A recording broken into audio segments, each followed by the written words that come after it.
कर्मजम बुद्धि युक्ता ही फलम त्यक्त्वा मनीषिणः। ही क्योंकि बुद्धि युक्ता मनीषिणः, जो बुद्धि से युक्त मनीषी हैं, ज्ञानी जन हैं, वो बुद्धि युक्ता मनीषिणः कर्मजम फलम त्यक्त्वा, कर्म से उत्पन्न होने वाले फल की आसक्ति को छोड़ करके। कर्म से फल तो उत्पन्न होगा, कर्म किया तो फल भी उत्पन्न होगा, लेकिन कर्म से उत्पन्न होने वाले फल को छोड़कर, माने फल की आसक्ति को छोड़ करके।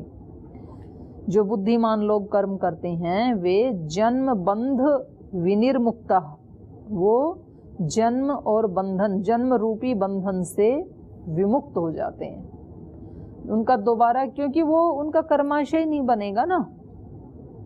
जो कर्म कर रहा है, लेकिन कर्म कैसे कर रहा है?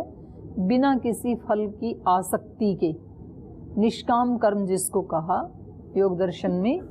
तो जब वो निष्काम कर्म कर रहा है, एक योगी के कर्म ही निष्काम हो सकते हैं। बाकी तो 3 प्रकार के कर्म होते हैं हमारे, या तो पुण्यात्मक होते हैं, या तो पापात्मक होते हैं, या तो मिश्रित होते हैं। केवल शुक्ल कर्म वो योगी के ही होते हैं, माने निष्काम कर्म।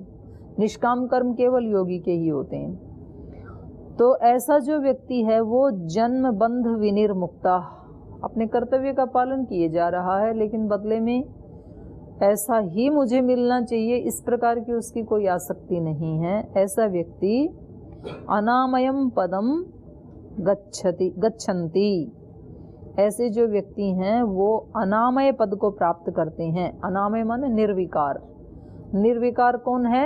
ईश्वर ही निर्विकार है, बाकी तो सब विकार से युक्त है। तो ऐसे जो बुद्धिमान मनीषी हैं वो उस निर्विकार ब्रह्म को प्राप्त करते हैं, जो कर्म से उत्पन्न होने वाले फल की आसक्ति को छोड़ करके जो कर्म करते हैं।